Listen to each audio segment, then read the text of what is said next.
Bom dia a todos e todas. A gente está dando início ao segundo dia do segundo Summit do Data Privacy Brasil, celebrando aí a semana que carrega o Dia Internacional da Privacidade e Proteção de Dados Pessoais. Eu acredito que está todo mundo envolvido em 1 milhão, 1 zilhão de eventos, então chegar nessa sexta-feira, logo aqui pelo início da manhã, já é motivo de mais uma celebração, né? E hoje, especificamente no nosso Summit, a gente está trazendo várias discussões que a gente iniciou no ano passado, que é uma série de webinars sobre a LGPD em movimento, ou seja, que endereça temas chaves para a implementação, para a aplicação, para a interpretação da nossa lei de proteção de dados pessoais, como um dos painéis, né, do nosso segundo Summit. A LGPD em Movimento é um projeto da Associação Data Privacy Brasil de Pesquisa e que está dentro do Observatório da Privacidade e Proteção de Dados Pessoais. Então, sempre relembro, quem ainda não conhece o Observatório, dá uma olhada lá. A gente tem um projeto muito bacana que conta a história de bastidores em formato de multimídia, com uma série de entrevistas de como que foi articulada e aprovada a nossa Lei Geral de Proteção de Dados Pessoais. E a gente também tem um boletim onde que a gente tem toda uma curadoria sobre o que acontece de relevante sobre privacidade e proteção de dados pessoais, procurando olhar para o cenário, sobretudo internacional, não apenas o cenário europeu, norte-americano, mas agora, nesse ano também, a gente vai focar mais no cenário latino-americano. Bom, e esse webinar, essa série de webinars especificamente, ela é financiada por um grant que a gente recebeu do Facebook, então, seguindo também a nossa política de transparência e financiamento ético, a gente sempre explicita, né, da onde que vem os nossos recursos. Hoje, a Associação Data Privacy Brasil de Pesquisa recebe recursos não apenas de empresas do setor privado, como é o caso de alguns financiadores como Google, Facebook, mas também de filantropias internacionais como Ford Foundation, Open Society Foundation. A gente também teve alguns projetos com o Comitê Gestor da Internet, Instituto Alana, entre outros. Agora a gente deve soltar o nosso relatório, onde que essa transparência financeira vai ficar ainda mais clara. Bom, feito essas questões iniciais, eu gostaria então aqui de, primeiro, antes de mais nada, agradecer a Giovana, o Mário, a Paula e a Super Mari, né, que tem carregado e liderado toda essa série de webinars, e, sobretudo, é também uma das autoras do texto que a gente vai lançar hoje, um policy paper sobre legítimo interesse. A gente conseguiu reunir um time muito, muito qualificado para fazer uma discussão super densa, que é entender, decifrar essa base legal, que é uma novidade no Brasil, né? Se a gente for considerar, né, a existência de leis setoriais de proteção de dados pessoais que datam pelo menos ali da década de 90, com o Código de Defesa do Consumidor, a gente pode também colocar ali que existem algumas regras sobre proteção de dados pessoais na Lei de Acesso à Informação, e também Marco Civil da Internet, entre outras. A LGPD é quem enuncia, né, o legítimo interesse enquanto uma nova base legal para amparar tratamento de dados pessoais. Já havia consentimento, por exemplo, no Marco Civil da Internet e na antiga Lei do Cadastro Positivo. Então, essa é uma das principais novidades da LGPD, uma das principais novidades que, inclusive, foi vista com bons olhos para estruturar o fluxo e o uso de dados, trazer segurança jurídica, sobretudo para o setor privado, né, que pode se valer aí bastante dessa base legal. Então, a discussão hoje que a gente está planejando é uma discussão para a gente tentar compreender o que significa legítimo interesse, é o que a gente chama de um conceito jurídico indeterminado, né, no juridiquês, ou seja, é tipo boa-fé, é como se fosse, por exemplo, dignidade da pessoa humana.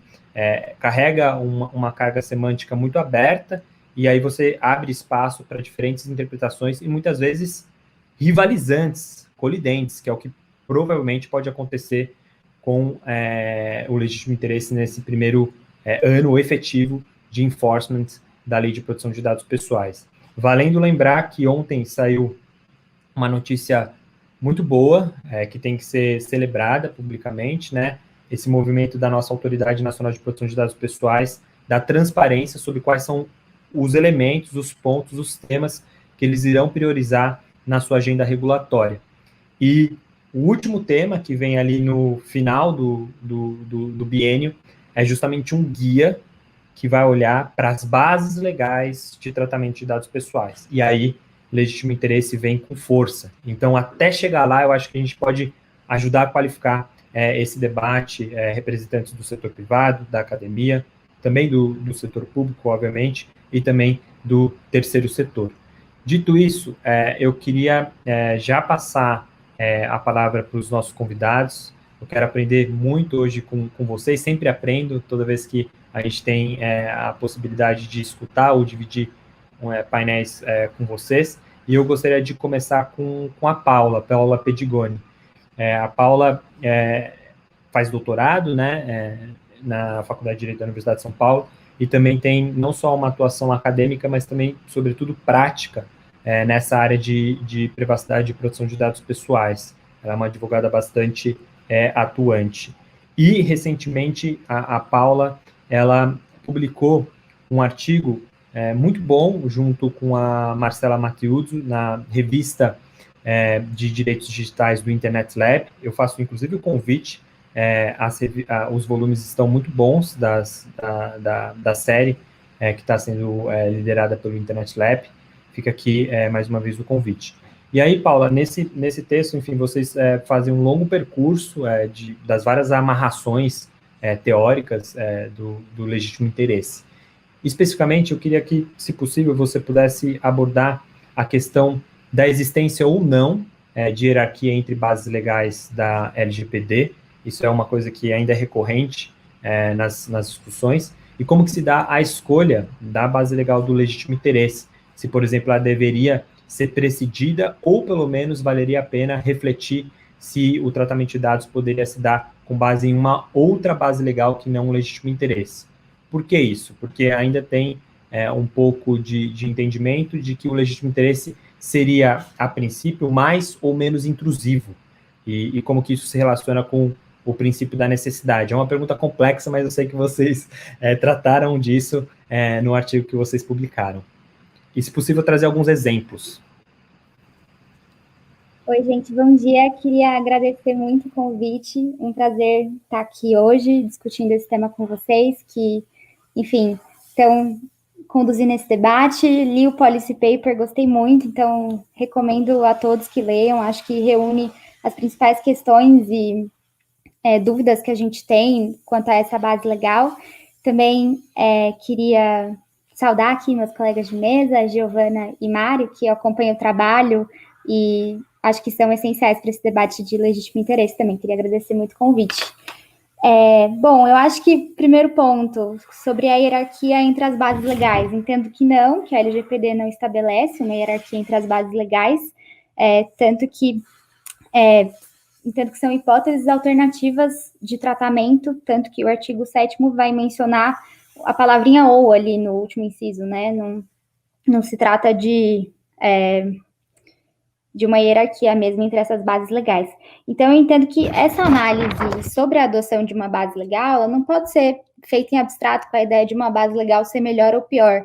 Eu entendo que essa interpretação leva, inclusive, a entendimentos temerários que a gente tem visto na interpretação da lei, que, por exemplo, o consentimento seria um super trunfo, a primeira base que você vai tentar aplicar, e a LGPD é sinônimo de consentimento, e também essa ideia que talvez o legítimo interesse seria uma base mais intrusiva ou menos intrusiva, e, por exemplo, seria uma última opção, você tentaria aplicar todas as outras bases legais e depois ver se o legítimo interesse seria cabível. A gente defendeu nesse artigo, e queria dizer aqui que que eu estou dizendo é fruto de debate com a Marcela, né, para a redação desse artigo, que essa análise, ela sobre a adoção de uma base legal é uma análise contextual e uma análise de adequação daquela base legal para aquele tratamento. Então, você vai analisar diferentes aspectos. Então, como você se relaciona com o titular de dados pessoais, quais são os dados coletados, como se dá essa relação. Então, eu acho que é importante falar, assim, que a gente entende que essa análise de adequação, ela é diferente da realização do teste de proporcionalidade, né? Então, eu entendo que, em primeiro momento, você tem que ver mais ou menos se essa base legal seria adequada ao tratamento e depois avaliar se, de fato, o legítimo interesse é cabível e aí aplicar o artigo 10º nesse caso, né? Enfim, acho que depois a gente vai poder ouvir mais sobre essa ideia, em comparação principalmente entre o consentimento e o legítimo interesse, mas eu acho que é muito ruim, acho que se a gente falar, porque o legítimo interesse é mais intrusivo, a gente tem que tentar aplicar as outras bases legais antes, você está também, assim, desconsiderando o esforço do legislador de colocar uma série de salvaguardas para o titular de dados pessoais quando você aplica essa base legal. Então, eu acho que seria por aí a minha resposta. E último ponto, se relaciona ou não com o princípio da necessidade, eu entendo que não muito. Eu entendo que o princípio da necessidade vai se aplicar mais ali no teste do legítimo interesse, mas é uma análise posterior. Acho que é isso, gente. Fico à disposição. Legal. Você trouxe um ponto, acho que bem prático, que é essa ideia de olhar para o contexto e qual que é a relação do agente de tratamento de dados pessoais com o titular, né, para a definição dessa base legal. Existem situações onde ele nem tem realmente um ponto de contato com o titular, então o consentimento nem passa perto de ser uma base que pode ser operacionalizável, e aí legítimo interesse viabiliza tudo isso. Ao mesmo tempo que em alguns cenários, como você pode ter um ponto de contato bastante saliente com o titular dos dados, eventualmente consentimento pode se apresentar como algo menos arriscado em termos de questionamento dessa base legal. E aí é interessante ver como que alguns modelos de negócio têm feito esse intercâmbio, né? Pensando até mesmo na jornada, na construção de uma troca para você obter um consentimento válido, né? Sei lá, vamos pensar aqui num aplicativo de banco, de fintech ou alguma coisa do tipo, né? Legal, obrigado, Paula. Vou passar então rapidamente já para o Mário. O Mário, acho que se a gente for olhar assim para as pessoas que têm estudado a matéria, ele está lá na raiz, junto com o Danilo Doneda, com a Laura, então é uma pessoa que a gente admira muito toda a trajetória, e hoje ele está como pesquisador, né, associado ao Instituto de Direito Europeu em Firenze, uma cidade linda, né? Mari, então, eu queria ouvir um pouco mais de você sobre a comparação que a Paula já iniciou, ela já deu aqui um pouco do cheiro entre legítimo interesse e consentimento.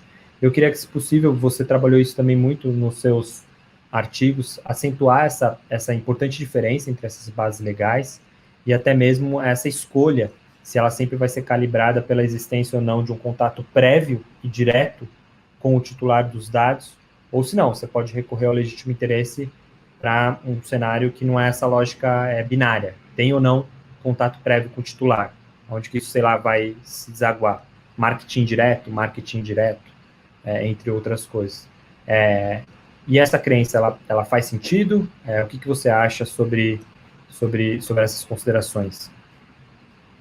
Bom, obrigado pelo convite mais uma vez. Enfim, é sempre um prazer, desde os tempos de CGI, NIC-BR, enfim, do IGF, enfim, pouco antes de começar, falava com a Giovana da CPDP que deveria acontecer e que hoje, enfim, não acontece. O IGF é a mesma coisa, enfim, no ano passado já foi feito online, e isso realmente é uma tristeza da gente ter que fazer tudo online. A tecnologia ajuda para muitas coisas. Hoje eu posso participar do evento porque eu estou aqui, porque se você tivesse que pensar em custo de passagem, deslocamento, enfim, dificulta muito mais. Eu acho que para algumas coisas é útil, mas para outras a gente ainda tem, enfim, uma necessidade de estar junto. Eu acho que para discussão política, de policy, enfim, de direito e tal, eu acho que a presença física ainda é mais importante, que as conversas cara a cara, pessoalmente, são mais importantes. Essa questão agora, enfim, é um prazer aqui. A Paula, já tive o prazer de estar com ela num debate do ITS, eu acho, sobre portabilidade de dados há algum tempo, e com a Giovana a gente falava, enfim, acho que a gente participou também num outro evento, acho que do ITS, algumas semanas, com o pessoal do ICO e da NPD, enfim, sobre proteção de dados. Mas é um prazer, enfim, estar aqui, falar de proteção de dados. Essa parte do legítimo interesse você falou, né? Eu acabei escrevendo bastante coisa, mas por uma questão de exigência dos editores e dos organizadores dos livros, que me colocaram legítimo interesse no colo.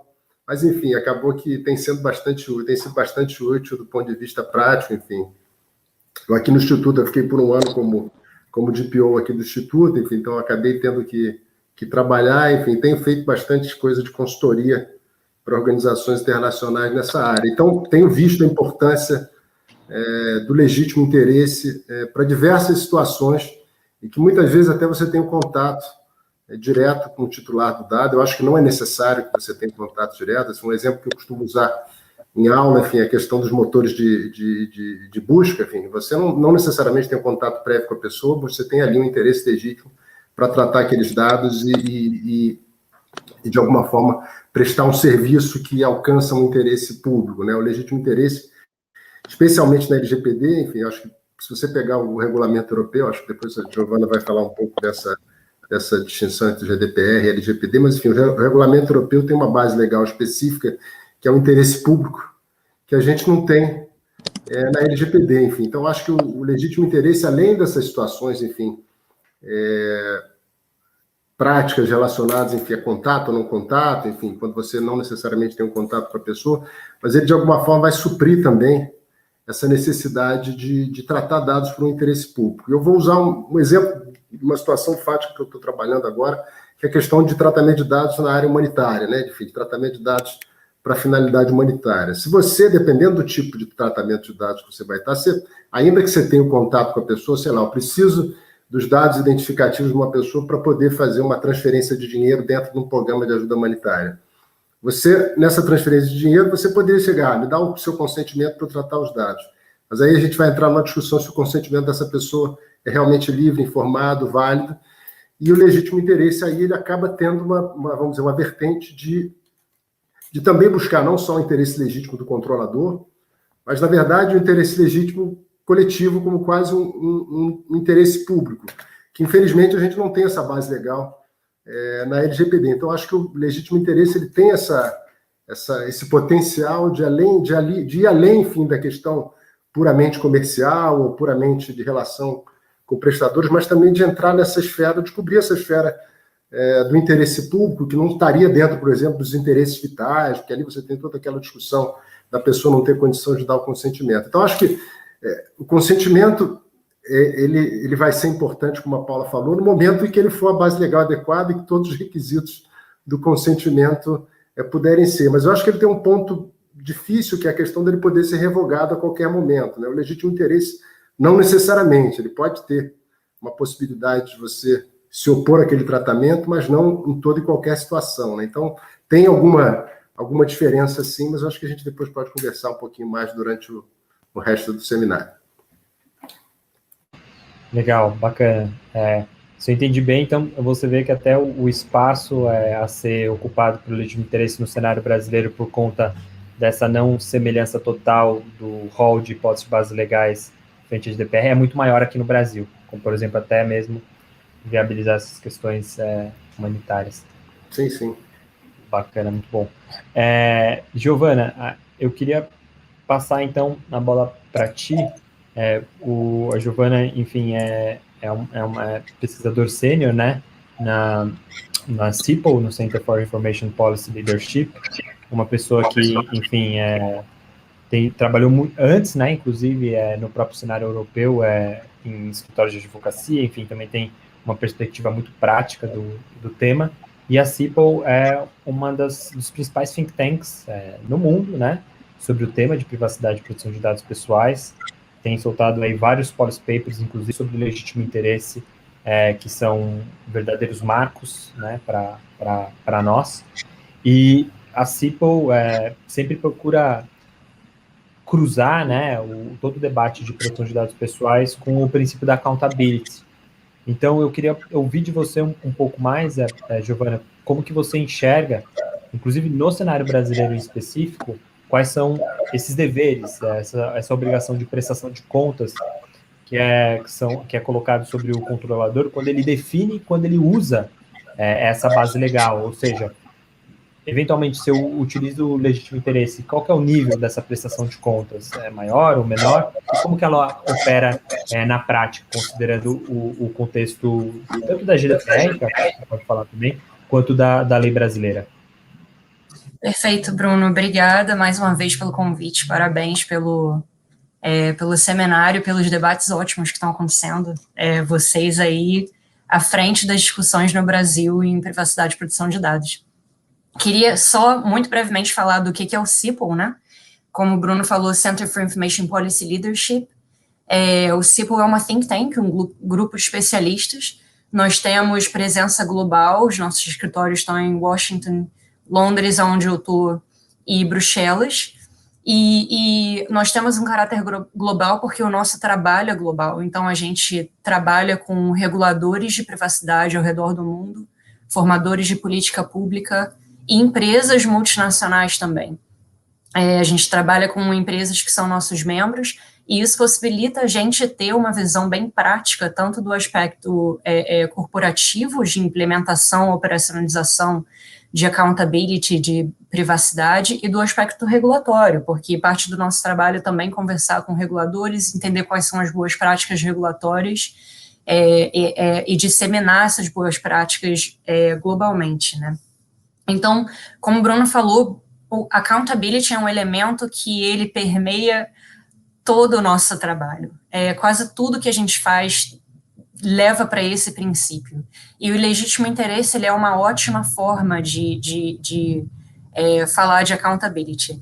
Antes de eu entrar nesse aspecto, eu queria só falar que esse é um momento ótimo para a gente discutir legítimo interesse, não só porque a NPD publicou o plano de ação dela e que leva em conta bases legais ontem, mas também porque o European Data Protection Board, que é o comitê onde todas as autoridades de proteção de dados da Europa se reúnem para emitir diretrizes e, enfim, enforçar a lei em caráter de cross-border, eles estão revisando agora a guidance deles de legítimo interesse, que é uma guidance de 2014, se eu não me engano, que foi emitida pelo comitê antes, né, na diretiva europeia. Então, o EDPB agora, ele é o novo nome para esse comitê sobre a GDPR, e eles estão revisando essa guidance. Estão tendo diversos debates internacionalmente, também na Europa, sobre legítimo interesse.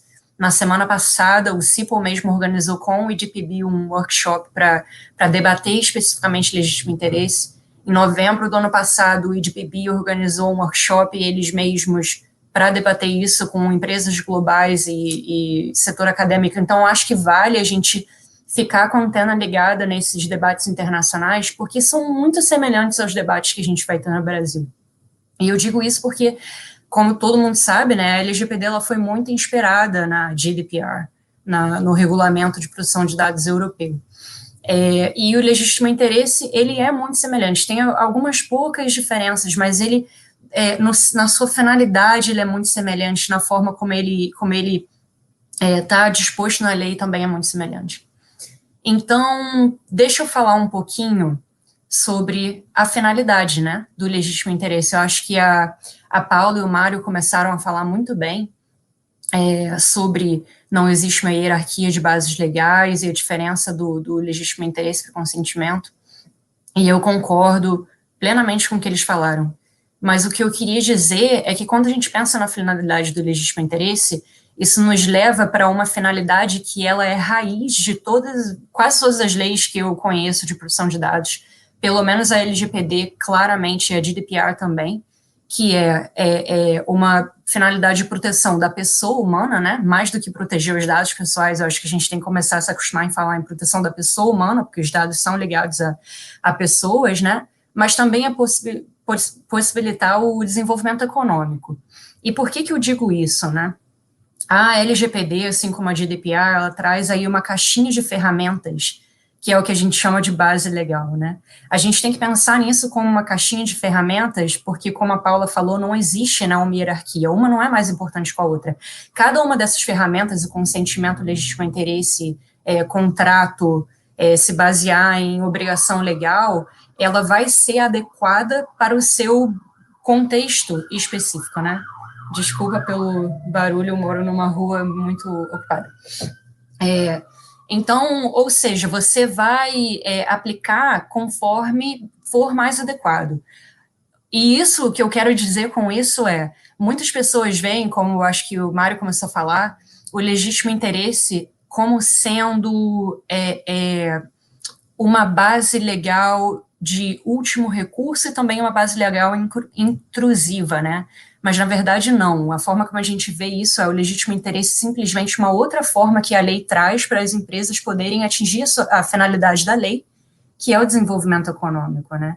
Principalmente nesse mundo de hoje que a gente está vivendo com a digitalização acelerada e o coronavírus tendo sido um estudo de caso, assim, o nosso maior estudo de caso no mundo da privacidade atual, né? O legítimo interesse, ele vai possibilitar usos em contextos, por exemplo, que você não pode alcançar o indivíduo. Então, o Mário começou a falar um pouquinho disso, né? Você não vai ter o contato direto com o indivíduo, não tem como você pedir um consentimento. Mas, ao mesmo tempo, esse uso, ele é importante para você alcançar objetivos maiores, né? Interesses sociais e interesses econômicos também. E uma outra questão que a gente vê ao redor do mundo, existe uma falta de harmonização no entendimento sobre o legítimo interesse. A gente vê muito isso aqui na Europa, onde tem todos esses reguladores de proteção de dados, tendo entendimentos diferentes, quando, na verdade, a GDPR ela veio para tentar essa harmonização, né? Então, por exemplo, no ano passado, se não me engano, o regulador da Holanda falou que o legítimo interesse não poderia ser usado para fins estritamente comerciais e para lucro, né? E esse não é o entendimento nosso no CIPL, também não é o entendimento de diversos outros reguladores com quem a gente conversa. Mas vamos falar um pouquinho de accountability, né? Por que a gente acha que o legítimo interesse ele é muito ligado a esse conceito de accountability? A LGPD, assim como a GDPR, ela traz esse conceito muito forte, que é o conceito de prestação de contas, para dizer que todas aquelas regrinhas que estão na lei, a regra de você ter que ter contratos com os seus vendors, a regra de que você tem que possibilitar os direitos dos consumidores, as regras que você tem que garantir a segurança, todas essas regrinhas, elas meio que são somadas nesse guarda-chuva que é a accountability. A accountability, ela é um somatório de políticas e processos e mecanismos que as organizações públicas e privadas, né, quando eu falo de organizações, criam para poder essas regrinhas da lei, que às vezes são teóricas, às vezes são práticas, às vezes são detalhadas, às vezes são principiológicas, serem operacionalizadas. A forma mais comum de operacionalizar todas essas regrinhas é um programa de governança. Então, a LGPD, ela muito, de uma forma muito vanguardista, a meu ver, ela traz essa provisão do programa de governança explícito ali no artigo 50. E além disso, a accountability, a prestação de contas, também é você demonstrar que você está cumprindo com essas regrinhas da lei. E os programas de governança e accountability, quando a gente olha na accountability em diversas leis do mundo e quando a gente olha a accountability sendo implementada pelas organizações, a gente vê alguns elementos em comum. E a gente no CIPL trabalha com accountability há muito tempo, a gente reuniu esses elementos em comum em um framework, né, em uma roda de accountability que você consegue achar em todos os nossos papers de accountability. E dois desses elementos em comum são elementos que são explicitamente e diretamente presentes no legítimo interesse, que é o elemento da transparência e o elemento da abordagem de risco. Então, o legítimo interesse, a gente tem que pensar assim, ele não vai ser um cheque em branco que as empresas vão usar como último recurso se elas não conseguiram o consentimento das pessoas. Não, o legítimo interesse, ele vai ter ali aquela sua aplicação no momento certo. Quando as expectativas dos indivíduos forem alcançadas, e além disso, o legítimo interesse, ele requer uma certa abordagem de risco. Por quê?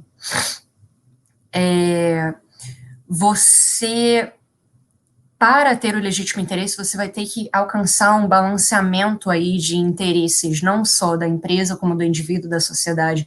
A gente fala muito também em interesses pelo não tratamento de dados. Então, ou seja, você vai ter que ter um interesse aí pelo tratamento e não tratamento. Ou seja, um exemplo prático, no COVID, se as empresas não pudessem se basear no legítimo interesse para processar dados para combater o COVID, isso teria uma implicação negativa para a sociedade também. Existem vários elementos que têm que ser equilibrados dentro dessa análise de risco. E essa análise de risco, de certa forma, acaba fazendo como o legítimo interesse ele ser uma base um pouco mais protetiva do que os outros. E a gente diz isso porque, se você pensa no consentimento, existe toda aquele conhecimento em comum que a pessoa consente sem estar muito informada, às vezes não é muito claro, né? Mas a pessoa está ali dizendo, tá bom, uso os meus dados. O claro caso dos cookies, que você clica aceita o cookies, mas você não sabe exatamente o que está acontecendo, mas você está consentindo por aquilo. As empresas que estão pedindo o seu consentimento pelos cookies, elas não necessariamente estão fazendo uma análise de riscos por trás. E a empresa que está usando o legítimo interesse, ela faz essa análise de riscos.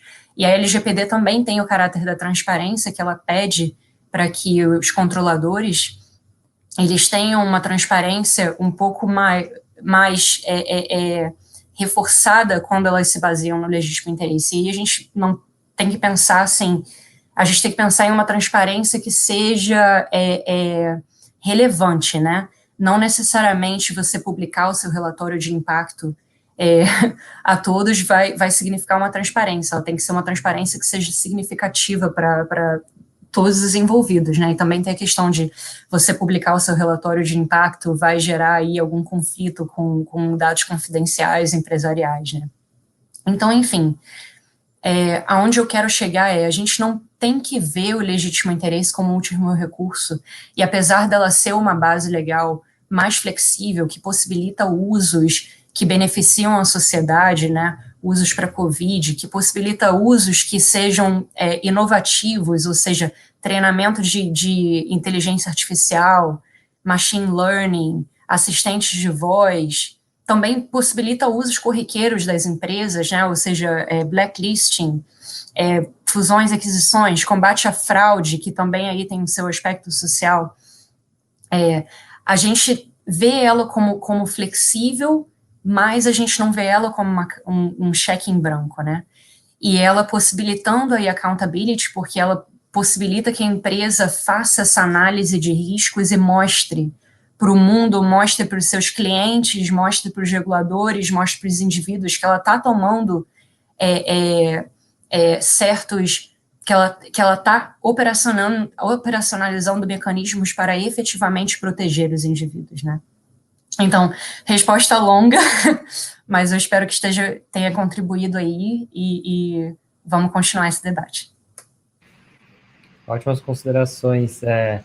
E aí, abriu um gancho perfeito para que a Mariana possa relembrar qual foi o processo, eu acho bastante frutífero em torno da Lei Geral de Proteção de Dados Pessoais, que justamente isso que você acabou de pincelar, Giovana, cheque em branco, quais são os deveres, mas também quais são os direitos que a Lei Geral de Proteção de Dados Pessoais franqueia, especificamente quando essa base legal ela é mobilizada, foi justamente o debate que pegou fogo desde a época do anteprojeto de lei, quando ele estava na segunda consulta pública em 2015.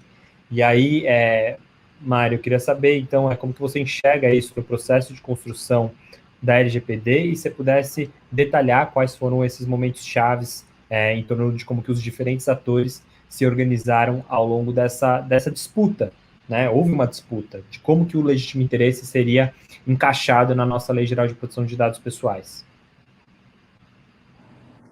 Obrigada, Bruno.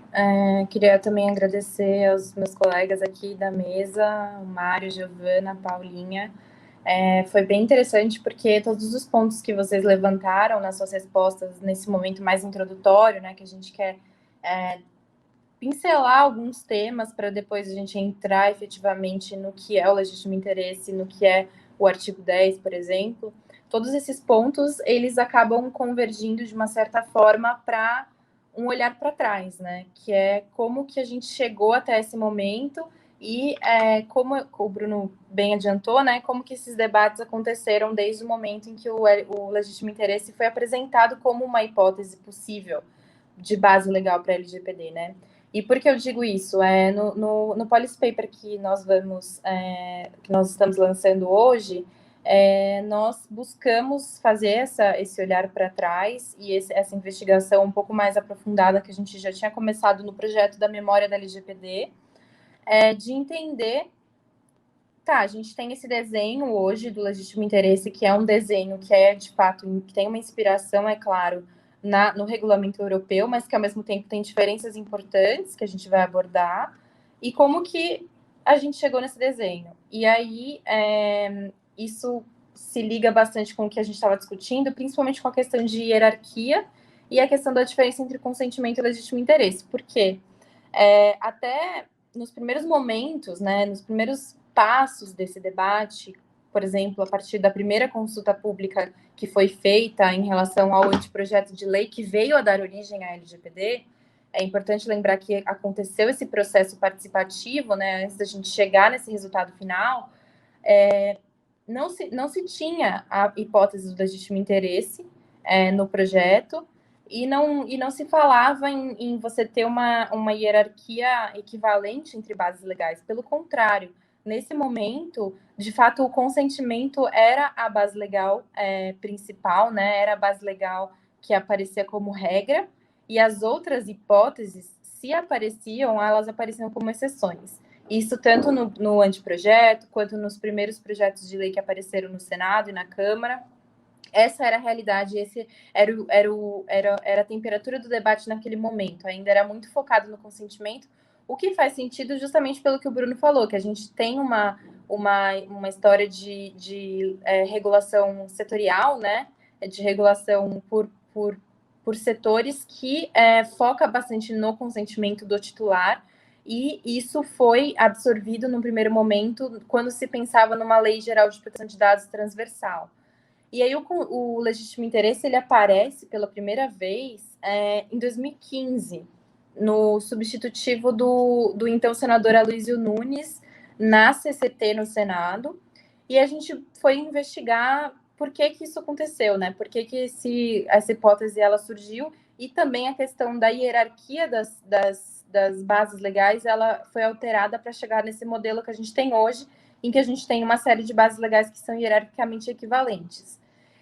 E a gente chegou à conclusão que esse projeto que estava andando no Senado, houve um trabalho para que ele fosse coerente com o debate que acontecia na segunda consulta pública do anteprojeto de lei, né? Então, entre 2010 e 2011, que foi a primeira, e 2015, houve um trabalho nesse projeto, mas houve uma segunda consulta pública em que vários atores, inclusive, interessante pontuar, a CIPL, por exemplo, foi super atuante nesse momento da segunda consulta pública, assim como outros think tanks, outras entidades.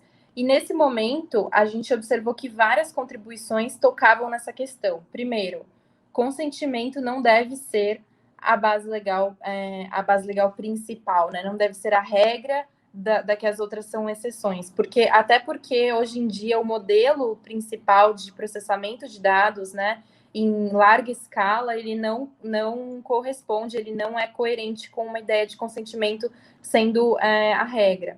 E, inclusive, contribuições no sentido de trazer a discussão da fadiga do consentimento, da ideia de que o titular de dados não deveria ter esse peso, né, sobre si de fazer essa decisão informada, até porque em muitos casos não é possível ter uma decisão que seja igualmente informada, livre, e que cumpra todos os requisitos do consentimento. Então, isso foi muito presente nessa consulta pública. E, em segundo lugar, a ideia do legítimo interesse, que já existia na diretiva, né, europeia desde 95, e também na GDPR, mas aí entra essa questão da disputa, né, que o Bruno colocou, porque o que aconteceu é que muitas entidades pressionaram pela inclusão do legítimo interesse como uma hipótese de tratamento, mas aí outras entidades, principalmente organizações não governamentais e organizações de pesquisa acadêmicas, como o GEPOPAI, como o ITS Rio, trouxeram contribuições no sentido de que o legítimo interesse, sim, deveria ser uma base legal, mas que, no sentido do que a gente está discutindo aqui, ele não deveria ser um cheque em branco, né? Então, essas entidades trouxeram para o debate pela primeira vez a necessidade de se estabelecer esses parâmetros para a aplicação do legítimo interesse. Então, foi nesse momento da segunda consulta pública que começou-se a discutir, por exemplo, a inclusão ali de um artigo que falasse expressamente de princípio da necessidade, que falasse de salvaguardas específicas quando da aplicação do legítimo interesse. E depois que esse processo passou de um momento anterior, né, de um anteprojeto, para uma discussão no legislativo, é interessante porque você não consegue observar isso tanto nos textos que foram aprovados nas comissões, no plenário. Você pode até achar que houve uma certa linearidade ali, que não teve muita mudança a partir do momento em que o texto chegou no Congresso, mas nos bastidores é bem interessante que a gente resgatou que houve muita disputa sobre qual deveria ser esse conteúdo desse artigo 10, e se ele deveria existir, né, se de fato deveriam ter esses parâmetros na própria lei, né? Porque é interessante falar que na GDPR, por exemplo, o teste do legítimo interesse que a gente discute, ele não está inscrito na lei em si, né? Ele está nos recitals, nas considerandas. Então, em contraposição, na LGPD, a gente incluiu isso no próprio texto da lei.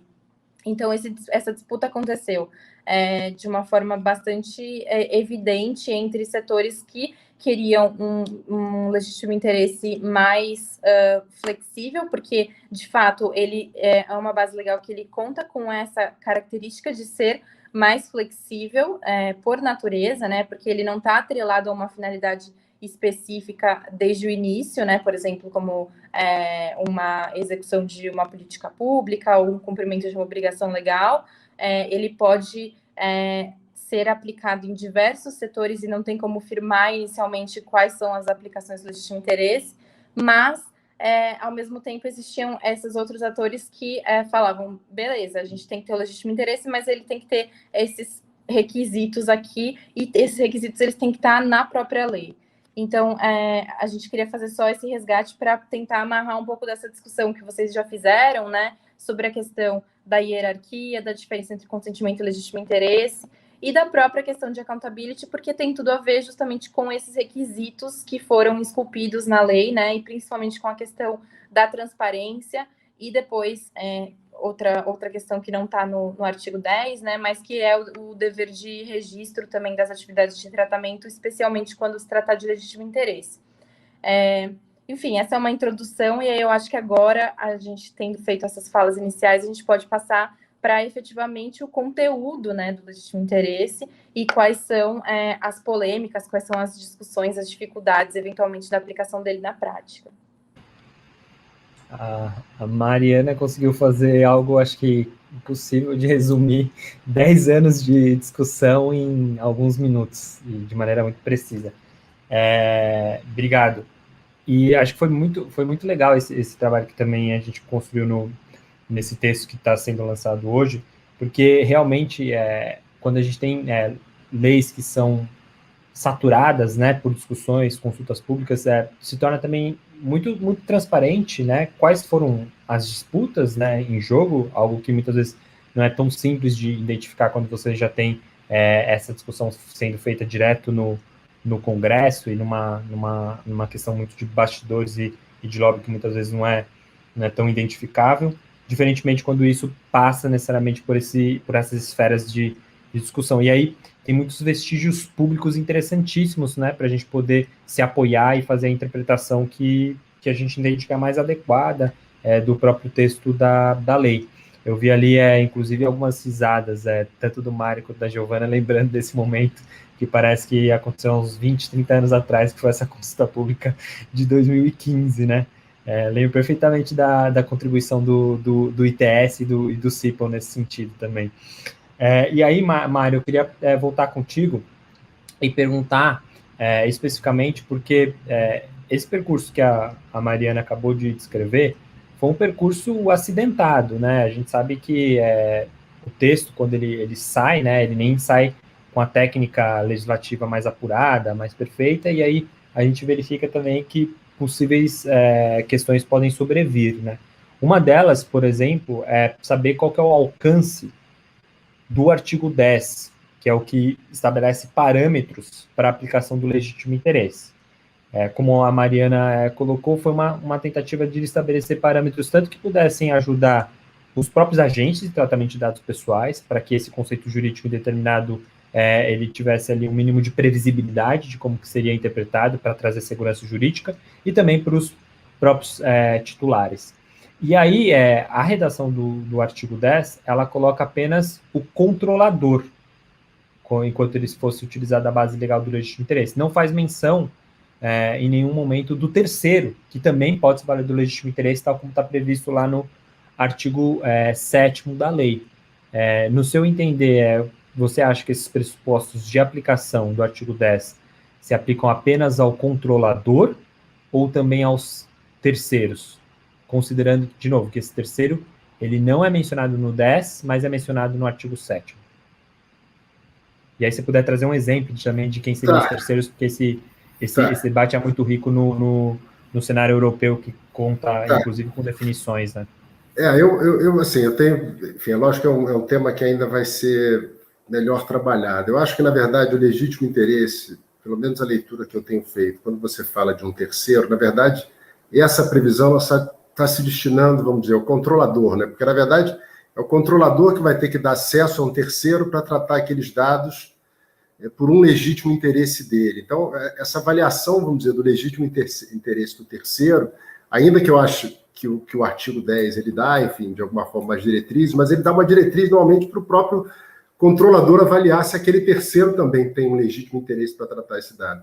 E esse legítimo interesse para tratar um dado de um terceiro, por exemplo, ele pode decorrer de uma execução do contrato do terceiro com o titular do dado. Vou te dar um exemplo recente que a gente tem discutido, enfim, por exemplo, a questão de Open Banking, né? Você tem o meio de pagamento, tem uma relação contratual com o titular do dado, mas o banco vai buscar, enfim, o meio de pagamento vai buscar no banco, enfim, naquele registro, as informações do titular do dado. E o banco vai chegar, poxa, eu vou dar esse dado para essa pessoa, por quê? Por que esse terceiro? É lógico que nesse exemplo aí a gente teria, a resposta fácil seria, tem uma obrigação legal, porque tem o regulatório, mas na verdade ele está dando esse acesso a esse terceiro porque o terceiro tem um interesse legítimo decorrente de uma relação contratual. Então, na verdade, a previsão do interesse legítimo é sempre para o controlador, porque é ele que vai ter que dar acesso. Esse terceiro vai ter que demonstrar que ele tem uma base legal para tratar aquele dado, que pode eventualmente ser um legítimo interesse naquela situação, mas esse legítimo interesse do terceiro na ótica do controlador pode ser, por exemplo, uma relação contratual, pode ser, por exemplo, o consentimento do titular do dado, que o titular do dado deu o consentimento para o terceiro, para ele acessar aquele dado, e com isso você consegue justificar esse acesso. Mas eu acho que assim, a base, o artigo 10, ele vai se aplicar, lógico, para as duas hipóteses, mas sempre sob a ótica do controlador, porque ou ele vai tratar diretamente para o interesse dele, ou ele vai tratar diretamente para dar acesso para o terceiro poder vir tratar aquele dado. Eu acho que um ponto que acho que vale acrescentar aqui, em função do que a gente tem discutido, é que muito se fala o consentimento e o legítimo interesse. Na verdade, eu acho que a situação do legítimo interesse pode se confundir com outras. Enfim, por exemplo, a execução de um contrato. Em algumas situações, você tem, vamos dizer, alguma relação com o tratamento de dados para a execução do contrato, mas aquele tratamento específico que você quer não é exatamente parte da essência do contrato, né? Não é, vamos dizer, a contraprestação que você dá, o resultado do que você dá. E aí você, enfim, fica nessa zona, será que aqui é um legítimo interesse? Será que é parte da obrigação da execução contratual? Ou é parte de uma obrigação legal, por exemplo, você tem a obrigação legal de comunicar situações que poderiam ensejar, identificar uma lavagem de dinheiro, ou um cometimento de fraude, que a Giovana mencionou bem, enfim, setores como assegurativo, segurador, bancário e tal. E aí você, naquela situação, você tem uma obrigação, mas a obrigação ela não te obriga a coletar todos aqueles dados, né? Você tem a obrigação de comunicar algumas informações, mas você trata o dado naquele contexto do legítimo interesse muito próximo da relação contratual. E por isso que eu acho que é importante a gente trabalhar, e como a Giovana mencionou essa questão do setor privado, né? Eu acho que em algumas situações o setor privado vai ter dificuldades de saber, enfim, delimitar se realmente naquela situação é legítimo interesse ou se a base legal é uma execução do contrato. Então, enfim, uma coisa que eu tenho falado, enfim, já repeti algumas vezes, é que eu acho que nada impede que você indique duas bases legais para um tratamento de dados. Você dizer, uma execução de contrato e um legítimo interesse.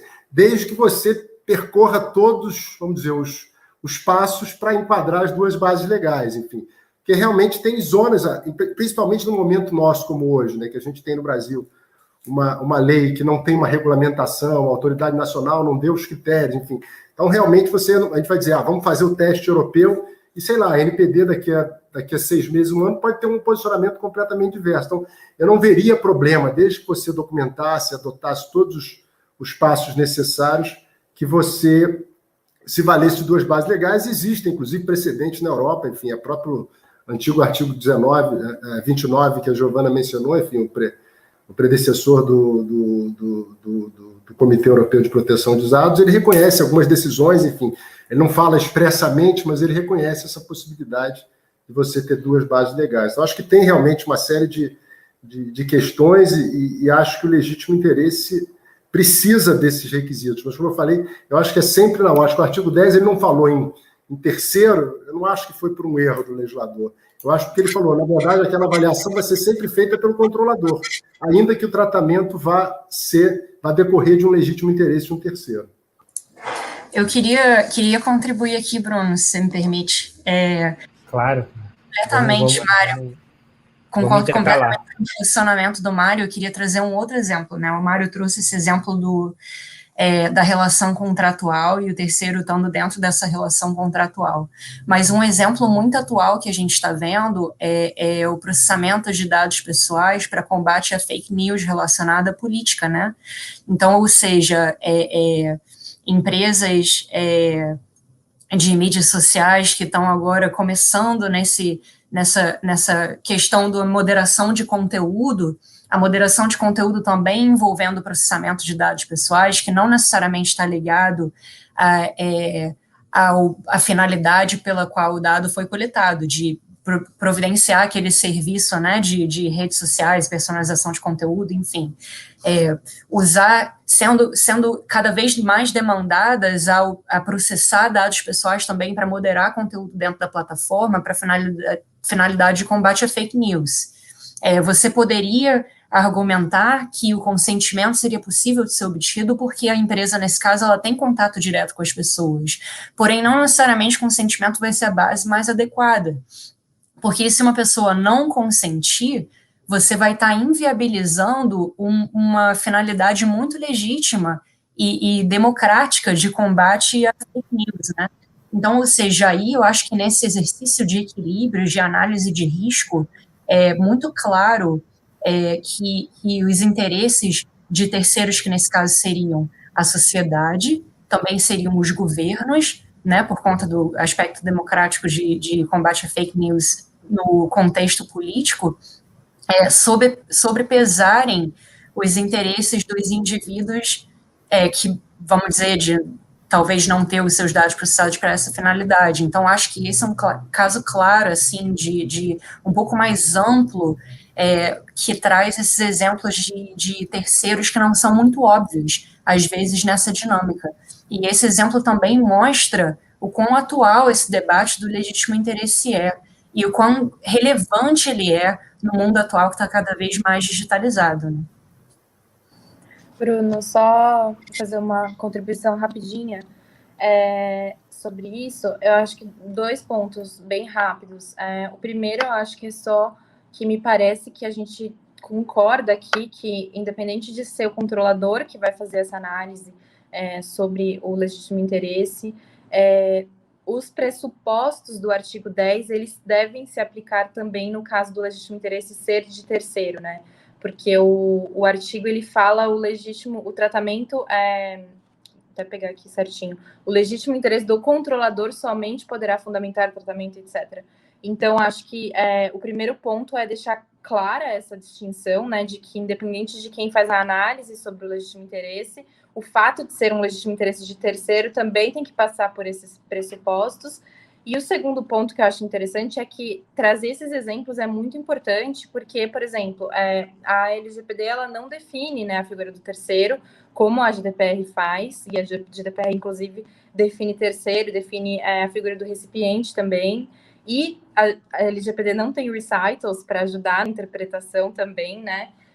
Então, é importante, por exemplo, futuramente para a Autoridade Nacional de Proteção de Dados, quando for abordar essa questão das bases legais, né, na sua agenda regulatória, também buscar trazer certas generalizações, né, levando em consideração que não é possível sempre cravar quais são todos os casos de aplicação, porque justamente tem essa flexibilidade da base legal, mas eventualmente trazer exemplos e trazer uma definição mais concreta de qual seria o alcance desse terceiro, porque às vezes pode ficar uma coisa muito abstrata, uma coisa muito, enfim, de difícil conceituação. Então, acho importante esses dois pontos de deixar claro que, os pressupostos sempre têm que ser respeitados, e dois, a NPD vai ter essa tarefa de definir melhor esses contornos, e esses exemplos que vocês mencionaram podem ajudar nisso. Legal. Bom, se a Paula também não quer se manifestar, vou seguir o jogo. Eu tô super contemplada, gente, aprendendo muito aqui.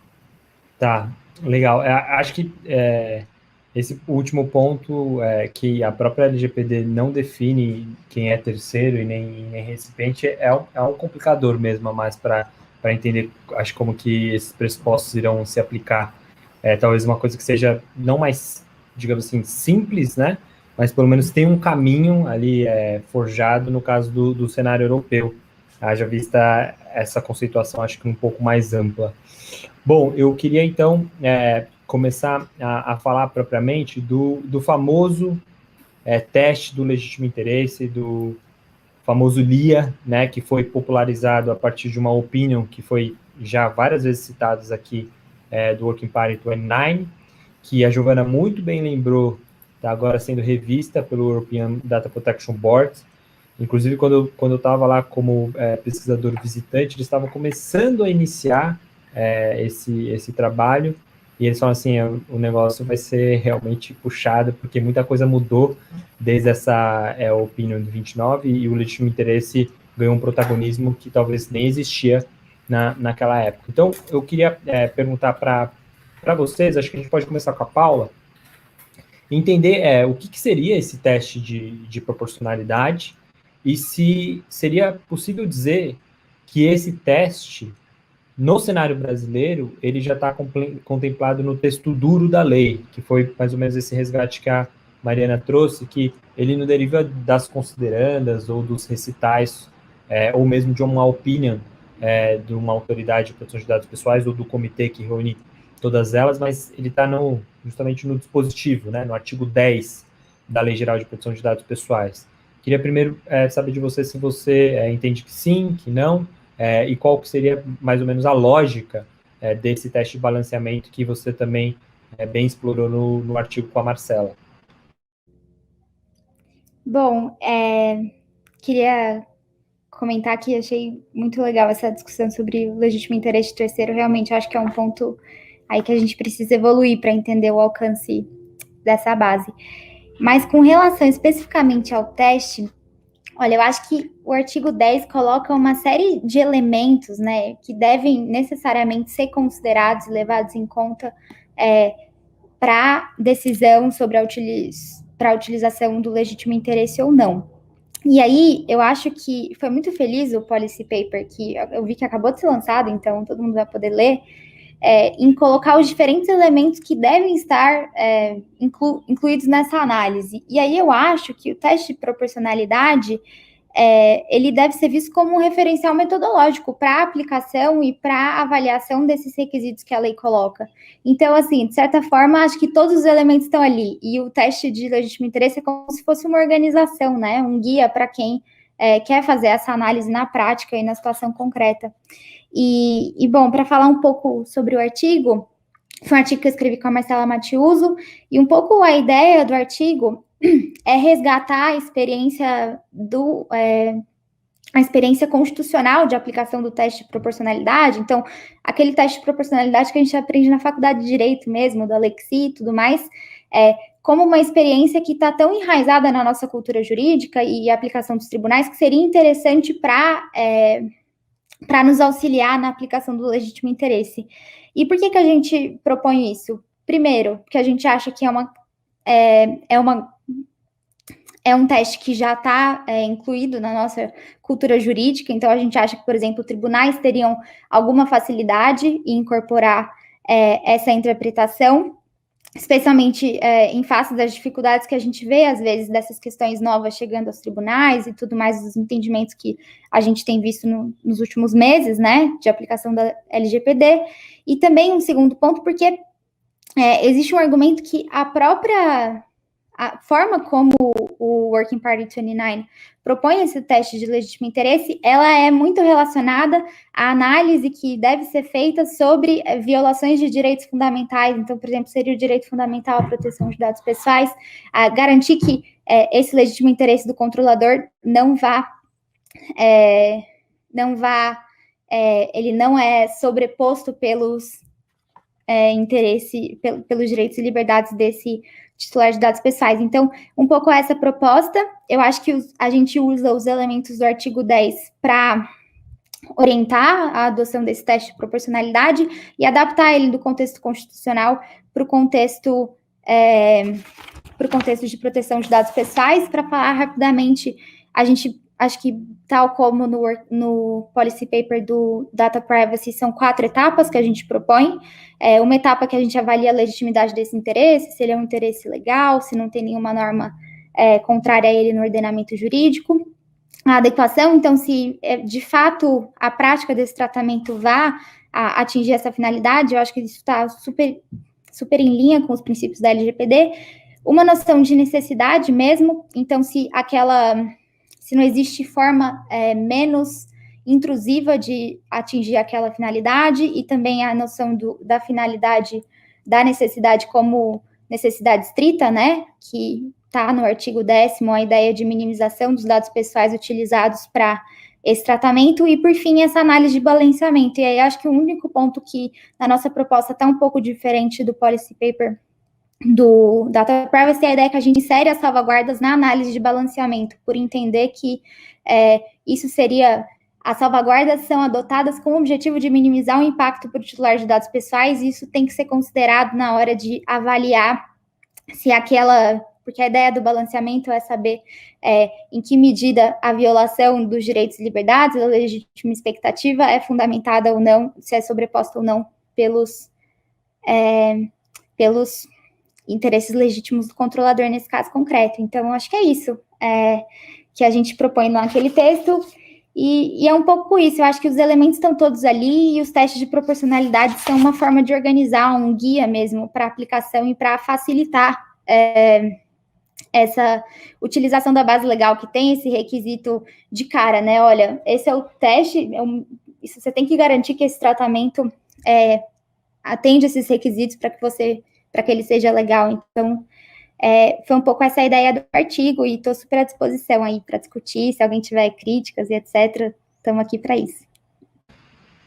Legal. E a gente vai compartilhar com vocês agora também o link da landing page, onde vocês podem baixar o estudo, e também no chat a gente está colocando os outros links dos artigos e dos trabalhos, tanto da Paula, quanto do Mário, quanto também da CIPL, entre outros, tá?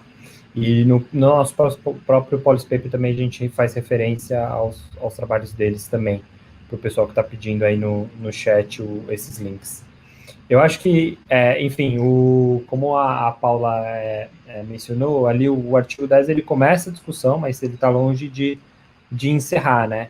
Então, eu queria ouvir aqui, a partir da Giovana, como que isso acontece na prática, como que efetivamente você balanceia os interesses do próprio agente de tratamento de dados pessoais com os interesses dos titulares nessa lógica de accountability. E aí, acho que você pode desdobrar, não só em casos práticos, mas também, eventualmente, algumas considerações que você tenha do que seria ou não esse teste de legítimo interesse no cenário brasileiro. Obrigada, Bruno. Eu estava mesmo quase interrompendo a Paula, ou dando seguimento à Paula, né? Eu acho que a Paula explicou muito bem quais que são os elementos que devem ser considerados dentro desse exercício de balanceamento. Eu acho que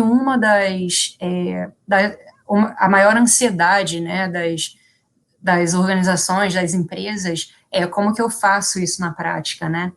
Não existe um modelo fechado, não existe um template, um framework específico para isso. Eu acho que cada empresa ela vai fazer esse exercício de forma diferente e com o entendimento de que a LGPD é uma lei que ela é baseada em resultados, né? Ou seja, contanto que você chegue no resultado em que você fez uma análise, um equilíbrio entre os diversos elementos e que seja o resultado esperado, né? Ou seja, eu posso ou eu não posso processar porque os riscos aos indivíduos são maiores ou são menores do que os interesses, etc. Então, de qualquer maneira, por mais que não exista um modelo fechado, existem exemplos. O ICO, aqui, que é o regulador de proteção de dados no Reino Unido, que é um dos reguladores mais reconhecidos, assim, no sentido prático de possibilitar aí, dar diretrizes e dar modelos para empresas. O ICO, ele tem um modelinho de Legitimate Interest Assessment, que de repente pode ser utilizado por empresas, né? Assim como existem diversos modelos de Data Protection Impact Assessments, né? Ou seja, normalmente perguntas que você vai fazer, normalmente é um mix, independente do formato em que você use, de perguntas específicas sobre quais são os riscos envolvidos para indivíduos, para a sociedade, e aí, obviamente, o tipo de risco vai depender do tipo de processamento, né? Se eu estou fazendo um processamento de dados corriqueiro para o dia a dia da minha empresa, por exemplo, background checks, né, verificando se um futuro empregado, ele tem o background certo, né, correto, os riscos envolvidos vão ser diferentes se eu estou fazendo um tratamento de dados, vamos dizer, para o desenvolvimento de um produto de inteligência artificial, que tem riscos muito maiores. Então, você vai ter que tentar analisar os riscos para todas as pessoas, stakeholders envolvidos, né, riscos sociais. Você também vai ter que analisar os riscos de você não fazer o processamento, aquele exemplo do COVID que eu usei mais cedo, se você não processar o dado para COVID, talvez tenha uma implicação ruim social, né? Você vai ter que analisar também quais que são os aspectos de mitigação desses riscos, né? Eu nem sei se essa palavra existe no português, mas chama aqui de risk mitigation, né? O que você pode colocar ali, quais são as ferramentas que você pode trazer, quais são as políticas, os procedimentos, a segurança que você pode trazer para aquele tratamento de dados para que esses riscos diminuam. Então, ou seja, um exemplo aí vai ser a transparência é uma dessas ferramentas, né, uma dessas salvaguardas. Eu concordo, então, com a Paula de que as salvaguardas elas têm que estar dentro dessa análise de risco, né? E também tem aquele elemento da expectativa. Então, ou seja, esse processamento, ele é um processamento legítimo no sentido de que as pessoas vão esperar que esse processamento aconteça. Então, ou seja, quando eu compro uma caixinha de som, que ela é ligada a um assistente de voz, eu espero que esse assistente de voz ele seja preciso, né? Eu espero que esse assistente de voz possa reconhecer a minha voz. Eu espero que esse assistente de voz me dê as respostas que as minhas perguntas, vamos dizer assim, se essa é a finalidade. Então, ou seja, é preciso a empresa processar os dados para que esse assistente de voz faça tudo isso que eu estou esperando quando eu compro esse produto. Também tem isso, né? Então, Bruno, não sei se eu respondi a sua pergunta muito especificamente, mas aonde eu quero chegar todos esses elementos que a Paula mencionou, esses elementos que têm que ser levados em consideração numa análise de risco, você vai fazer essa análise levando eles em consideração, mas de formas diferentes. Empresas usam, sei lá, perguntas e respostas, outras empresas usam sistemas automatizados. Não importa a forma como você faz, até porque uma empresa multinacional de tecnologia rica vai ter recursos para investir num modelo aí caro que seja super elaborado, mas uma empresa menor, talvez não, talvez a empresa menor vai ser simplesmente a racionalização dessas perguntas, né? Então, ou seja, estou aqui distribuindo esse meu produto, ou anunciando e tal, e vou levar em consideração isso tudo. Uma boa prática de accountability vou documentar a minha racionalização, né, o porquê e por que um risco é maior do que o outro, o que eu estou fazendo para mitigar esses riscos, vou documentar de alguma forma, né, e aí que entra na discussão, não sei se você vai entrar nessa discussão, Bruna, se tem que ser documentado ou não, né, acho que isso é um outro debate, mas enfim, existem diversas formas de fazer, existem modelos disponíveis. Outro aspecto interessante que eu ouvi falar nessas discussões recentes que a gente está tendo aqui na Europa de revisão da guidance, existem empresas, normalmente empresas maiores, que publicam a sua metodologia de análise de legítimo interesse, justamente para aumentar a confiança dos seus clientes e dos seus reguladores nessa empresa, ou seja, também usam isso como um certo aspecto competitivo. Enfim, acho que dou a palavra a você agora, para se quiser comentar, se tiver alguma outra ideia sobre isso. Hoje eu só tô escutando aqui, tô adorando, tô aprendendo bastante com vocês. Eu acho que, enfim, a gente teve duas falas bem provocativas, eu não sei se mais alguém quer se manifestar aí, Mário e Mariana, senão eu vou engatar aqui em Deixa outras... só, de repente, só uma observação, acho que, enfim, concordo, acho que a Giovana fez deu um panorama muito legal, enfim, da aplicação prática, como são os instrumentos. Eu acho que, sim, de repente, talvez um outro ponto importante para a gente ver, enfim, como eu falei, essa questão de que o legítimo interesse, às vezes, está ligado, vamos dizer, a um interesse público, enfim, eu acho que também essa avaliação do interesse legítimo ao que ele está realizando, enfim, a quem, na verdade, o legítimo interesse interessa, fazendo uma expressão pleonástica. Porque, na verdade, muitas situações, enfim, o exemplo que ela falou de combate à fraude, ou a questão da desinformação, enfim, que é uma discussão que hoje pode decorrer, ou, por exemplo, o tratamento de dados para a questão de controle de violação de propriedade intelectual, enfim. Então, acho que, na verdade, você avaliar também a dimensão desse direito, né, se o direito extrapola simplesmente o interesse do controlador, enfim, e ganha uma repercussão maior, que acaba trazendo interesse público, por isso eu falei dessa vocação do interesse legítimo para ocupar esse espaço do interesse público, do substancial do interesse público que a gente tem no GDPR.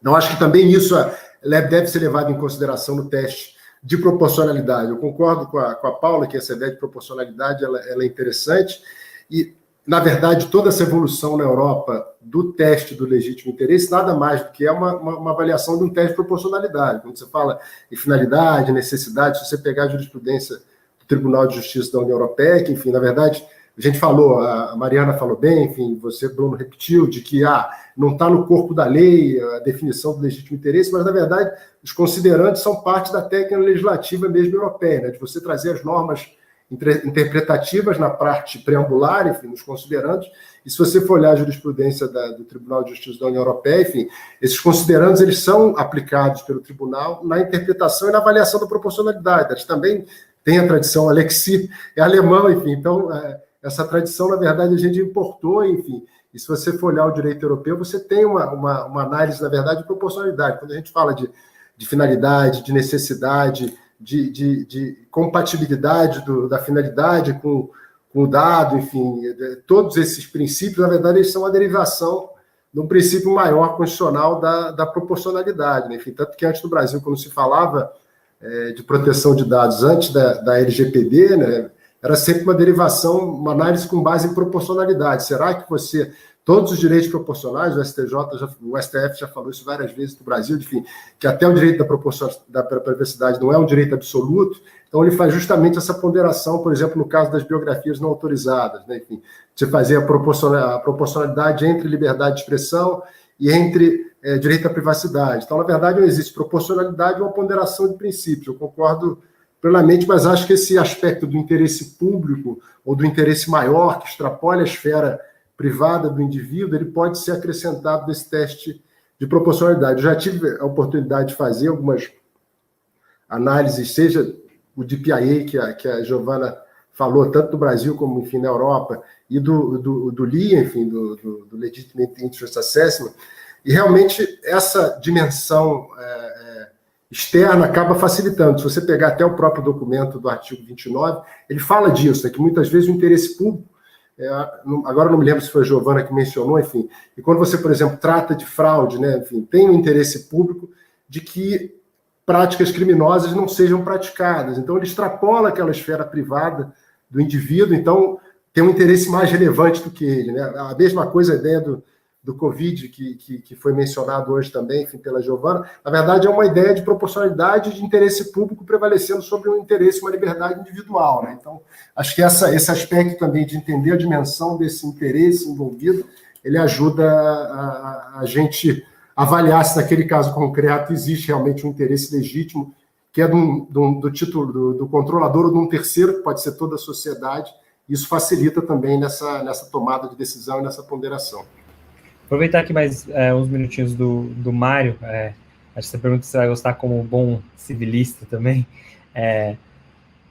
Tanto na opinião do Work Party 29, quanto nos recitais da GDPR, e também, de uma certa maneira, ainda que um pouco truncada no artigo 10 da Lei Geral de Proteção de Dados Pessoais, se usa o termo de legítimas expectativas, né? E aí eu queria entender se isso faz parte do teste, na sua opinião, e qual é a amplitude disso. E aí, eu sempre tenho que levar em consideração as legítimas expectativas do titular, e até onde que isso pode ser relativizado ou não.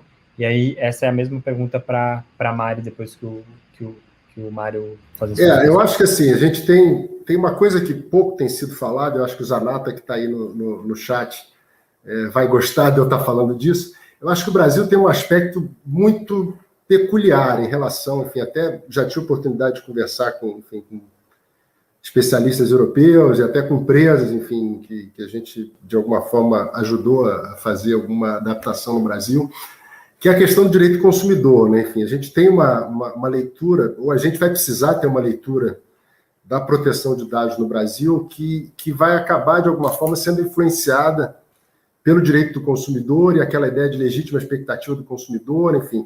Então, acho que, enfim, naquelas situações nas quais o tratamento de dados ele se der dentro de uma relação de consumo, como a própria LGPD fala, enfim, que inclusive para o regime de responsabilidade, ela diz que vai se aplicar o regime de responsabilidade do Código de Defesa do Consumidor. Eu acho que a gente tem essa lógica da legítima expectativa do consumidor e da legítima expectativa do titular do dado de alguma forma. Eu acho que, claro, em algumas situações, o legítimo interesse, você tem que trabalhar com a ideia do legítimo interesse em abstrato, né? Porque você não necessariamente a legítima expectativa daquela pessoa no caso concreto. Porque, por exemplo, eu te dei um exemplo no início de um tratamento de dados que eu estou, enfim, trabalhando, que é para a questão de ajuda humanitária. Aquelas pessoas que estão ali, elas nunca vão imaginar o que importa, enfim, a pessoa que está passando fome, que o dado dela vai cruzar a fronteira, que aquilo ali vai ser armazenado numa nuvem, que eventualmente você vai ter os hashes armazenados na blockchain, enfim, meu amigo Gustavo Aleixo que fala sempre disso, enfim, da blockchain, enfim. Eu confesso que ainda tenho alguma dificuldade em algumas situações de entender, enfim, essa ponderação de riscos e interesses sob o ponto de vista da privacidade, mas enfim. Então, nessas situações, você vai ter que ponderar abstratos. É razoável que esse tratamento de dados é muito mais do que a legítima expectativa da pessoa em si, né? Porque em muitas situações o titular do dado ele não tem a condição de imaginar. Você imagina, por exemplo, quando o motor de pesquisa de um Google da vida foi criado, um Bing, nenhum cidadão imaginava que o seu dado pudesse ser armazenado e gerar conteúdo e gerar conhecimento, enfim, que hoje a gente imagina lá o motor o Google Acadêmico, por exemplo, ninguém imaginava. Então, enfim, você tem que ter uma legítima expectativa, vamos dizer, em abstrato, no sentido de dizer, aqui tem um benefício positivo, razoável, enfim, que uma pessoa, olhando naquela situação, ela consegue entender que aquele uso é um uso legítimo. Eu acho que é muito mais do que a expectativa pura e simples. Lógico, se você tiver uma relação de consumo, aí a gente vai ter uma situação diferente. Será que é razoável eu, numa relação direta com você de consumo, que você use o meu dado para fazer o que quiser? Aí eu concordo que a legítima expectativa vai ter um papel muito mais concreto e muito mais relacionado a essa relação, vamos dizer, dúplice, né, do titular e controlador, mas para questões mais abstratas ou para inovação, por exemplo, o uso que a Giovana falou, enfim,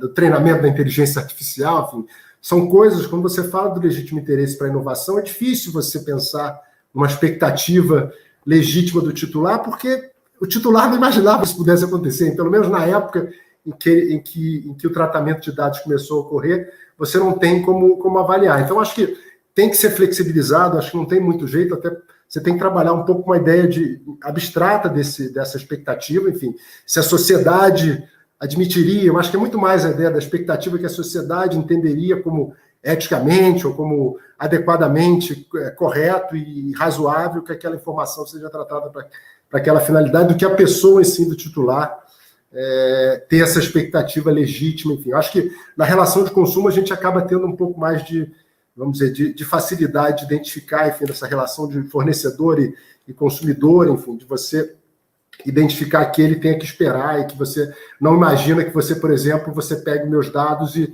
venda para qualquer um ou dê para qualquer um, porque você tem um interesse legítimo seu. Enfim, eu acho que isso aí teria que buscar, sim, uma legítima expectativa de alguma forma. Por exemplo, você transferir, gerar publicidade no meio de uma relação contratual, isso é uma coisa que a pessoa possa esperar no quadro de hoje? Eu acho que sim, enfim. Eu acho que à medida que a tecnologia vai evoluindo e a sociedade vai acompanhando essa evolução, você pode sim esperar. Aqui a gente tem como avaliar que tem uma legítima expectativa, porque a sociedade já evoluiu ao ponto de entender aquele uso da tecnologia. Mas se a gente tiver uma abordagem muito, vamos dizer, restrita, e dizer que tem que ter sempre uma legítima expectativa do consumidor, do titular do dado, você vai prevenir o que a Giovana bem falou, que é o aspecto da inovação, né? Não à toa, as leis de proteção de dados, elas estão aí para garantir, de um lado, a proteção dos dados, mas, por outro, assegurar um fluxo contínuo e livre de informações que permita que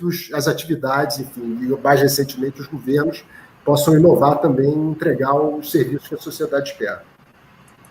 Para complementar, Mário, eu acho que você falou muito bem aí de que às vezes não dá para medir, né, as expectativas, porque simplesmente, principalmente nessa questão inovadora, eu acho que é por isso que o aspecto de abordagem de risco do legítimo interesse é tão importante, porque principalmente quando não é possível entender muito bem qual que é a expectativa da pessoa, a organização que está ali fazendo esse produto inovador, ela tem as informações necessárias para poder fazer esse balanceamento de risco, né? Então, ou seja, para medir se, por mais que as pessoas não esperem esse tipo de tratamento, será que esse tratamento, no final das contas, ele vai trazer riscos para indivíduos, para a sociedade, para a democracia, para governo? E será que existem coisas que eu posso fazer para que esses riscos se diminuam?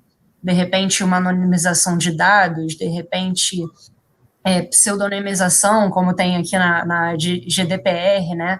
Ou então ser mais transparente, ou então possibilitar que as pessoas escolham se eu vou processar o dado delas de uma forma ou não, então, ou seja, os botõezinhos aí de escolha. Existem várias formas que as empresas aplicam esses elementos para mitigar os riscos, e eles acabam entrando na continha, né? um somatório de fatores que vai resultar num fator maior final, que é a análise de riscos. Então, eu acho que só queria frisar esse ponto. Não, concordo super com você, Giovana. Eu acho que esses mecanismos, por exemplo, um opt-out, você criar, enfim, você tem algumas empresas de tecnologia da informação ou ligadas à sociedade da informação, que eles optam, enfim, uma possibilidade de você criar um mecanismo de opt-out. O cara, apesar de não ser o consentimento, você dá a possibilidade a ele de se opor ao tratamento, como a própria GDPR fala especificamente para a questão de marketing direto, né? Eu reconheço como legítimo interesse, mas como não tem um benefício tão grande para a sociedade como um todo, enfim, esse equilíbrio, vamos dizer, essa ponderação não é uma ponderação tão relevante, não tem um interesse público, você dá a possibilidade da pessoa sair. Eu acho que esses são, em algumas situações, as salvaguardas, né? As reduções de risco. Você fala, olha, aqui tem um risco, mas o risco é minimizado porque eu dou a possibilidade do cara sair quando ele quiser, por exemplo. Acho que concordo plenamente com você. E eu acho também que, às vezes, isso não é nem uma obrigação legal, né? Mas a gente vê muito, principalmente essas empresas maiores, que são aí líderes na área de privacidade, a gente vê muito essas empresas implementando essas salvaguardas, né? Ou implementando elementos para mitigar risco voluntariamente, por mais que não esteja sendo exigido por lei. Isso é parte de accountability. A empresa está ali levando em consideração todos os aspectos, né, que envolvem a produção de dados e está fazendo o seu melhor, às vezes indo além da lei para poder proteger o indivíduo e não permitir que certos riscos aconteçam. Eu acho que faz parte aí, do interesse das empresas também fazer isso. O Cisco, a empresa Cisco, né, eles fazem, desde o ano passado, eles fazem um estudo sobre o retorno ao investimento na privacidade. E eles, nessa semana, lançaram a versão 2021 do estudo. E esse estudo mostra claramente que existem benefícios nas empresas investirem na privacidade. Esses benefícios se vêm de diversas formas. Ele vem como aumento das vendas, ele vem como aumento na confiança dos seus clientes corporativos, ou dos consumidores, ou dos reguladores. E eles mediram isso com números também, né? Então, no ano passado, em 2021, durante a pandemia, 35% das empresas viram um retorno de investimento pelo menos 2 vezes maior em privacidade. E no ano retrasado, em 2020, isso foi ainda maior, né? Para cada dólar, eu acho que era aí entre 2,5 e 3,5 dólares que eles viram de retorno.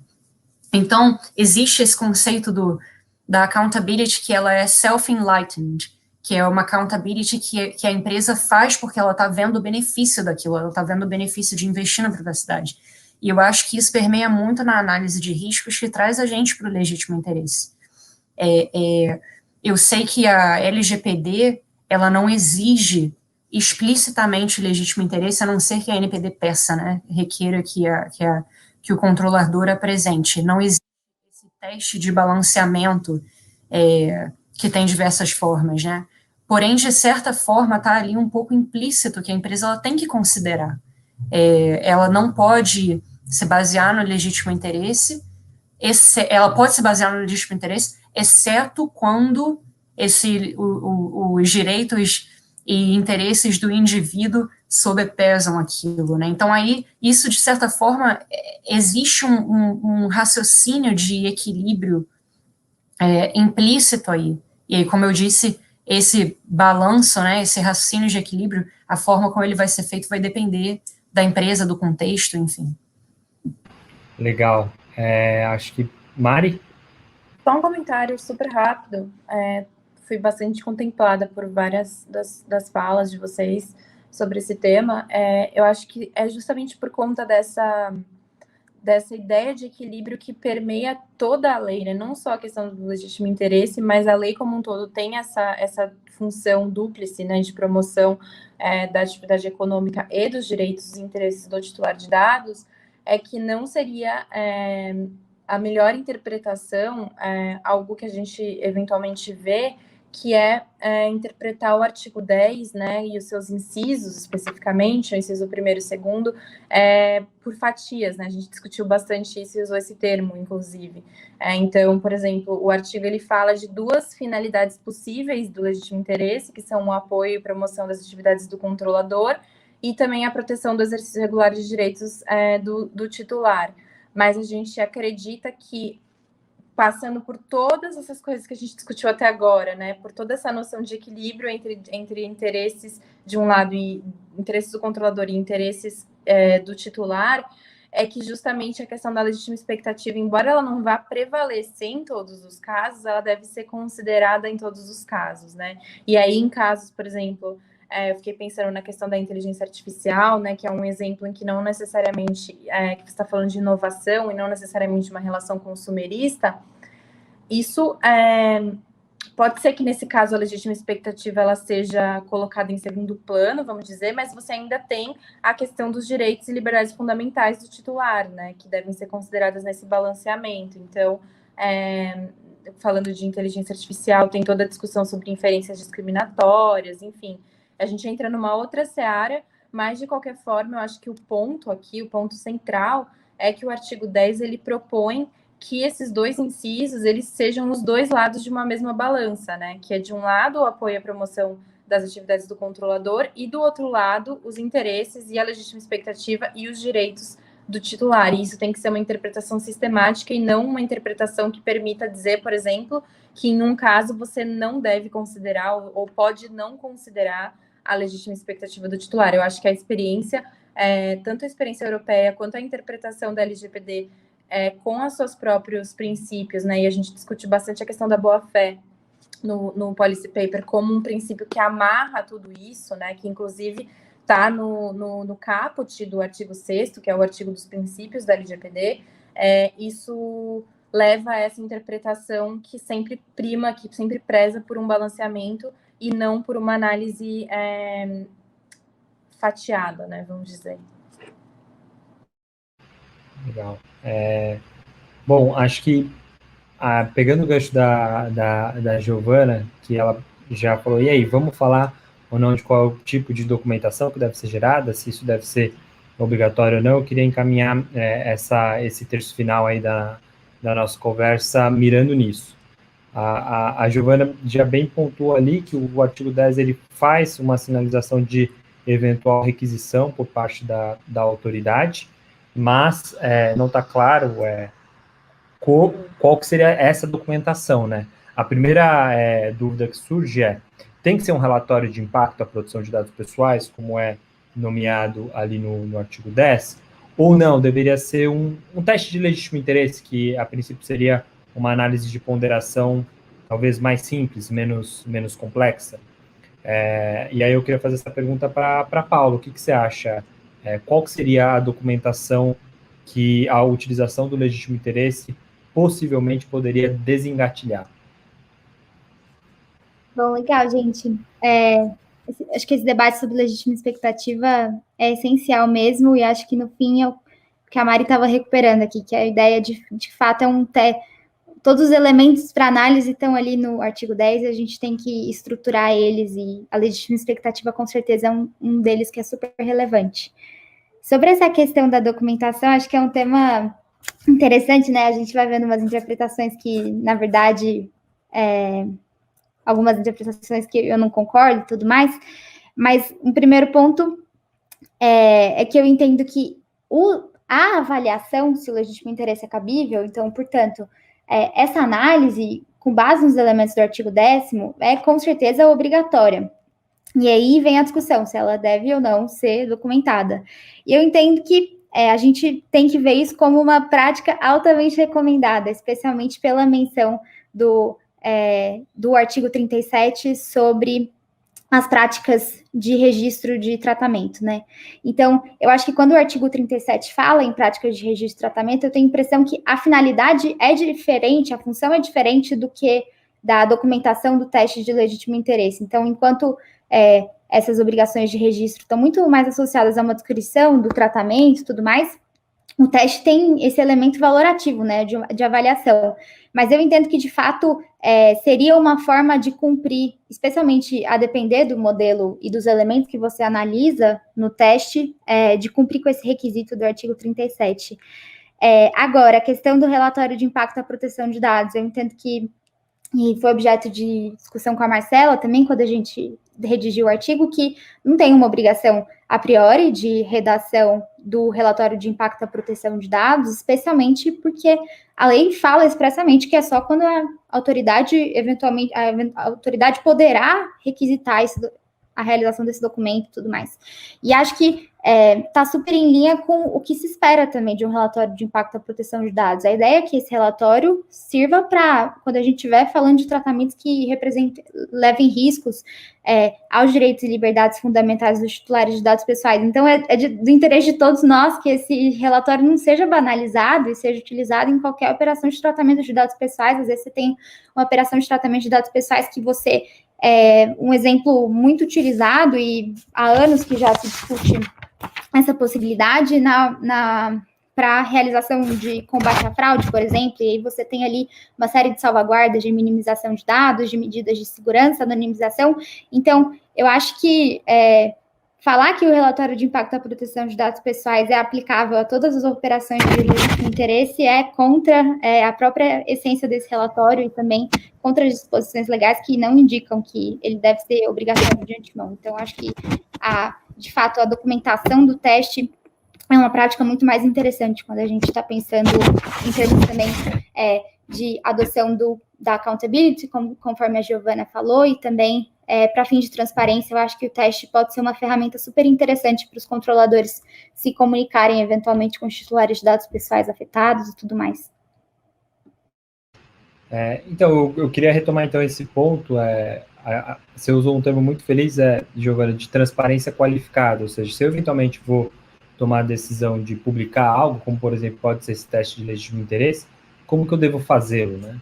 Então, acho que talvez se você pudesse tornear um pouco mais esse ponto que você trouxe e, eventualmente, saber também a sua opinião, se é obrigatório fazer ou não esse teste de legítimo interesse.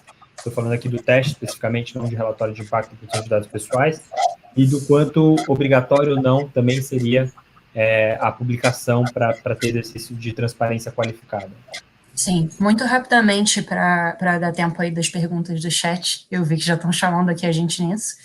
Eu acho que esse teste, sim, é obrigatório.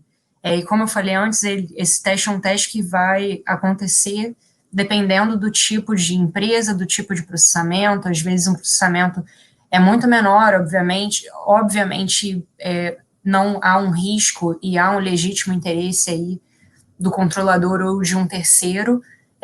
Então vai ser um teste muito mais simples, às vezes vai ser uma racionalização que você pode de repente documentar, botar no papel muito rapidamente que foi feita, ou então não documentar, mas estar pronto para explicar a sua racionalização se você for perguntado sobre ela, se a NPD virar para você e perguntar qual foi a sua racionalização nesse caso. Obviamente, em tratamentos de dados mais complexos, é recomendável que esse teste ele seja documentado. E quando o risco é maior, né, ou parecer ser maior, é recomendável que um relatório mais completo seja feito. Eu queria só trazer aqui um elemento de cuidado, que as leis de proteção de dados, elas tendem a ser leis muito burocráticas. Elas tendem a ser leis justamente que por conta do princípio da accountability, né, que requer você a demonstrar a sua adequação à lei, demonstrar os mecanismos que você está usando, elas acabam tendo um efeito contrário de burocratização demais. Então, ou seja, pedir documentação, ou então empresas acharem que tem que documentar tudo e que tem que detalhar tudo.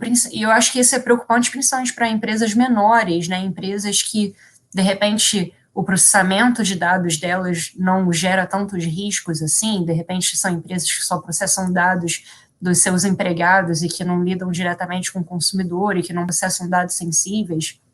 Eu acho que tem que ter um equilíbrio. A abordagem de risco existe como um princípio nessas leis de proteção de dados para trazer esse equilíbrio, né? Então, eu acredito sim que esse teste é necessário, eu também acredito que esse teste pode vir de diversas formas, e eu acredito que a documentação também deve ocorrer de uma forma equilibrada, para a gente evitar essa burocratização que vai acabar gerando efeitos contrários, né, de tô aqui ticando uma caixinha, de repente, ao invés de tô focando nas questões principais e que geram mais riscos em geral. Legal. Eu vou passar para as perguntas que vieram do chat. Muitas delas eu, inclusive, já encaixei nas provocações que eu fui fazendo para vocês. Agora, tem uma que está sendo feita aqui pelo Rodrigo, que é bem legal.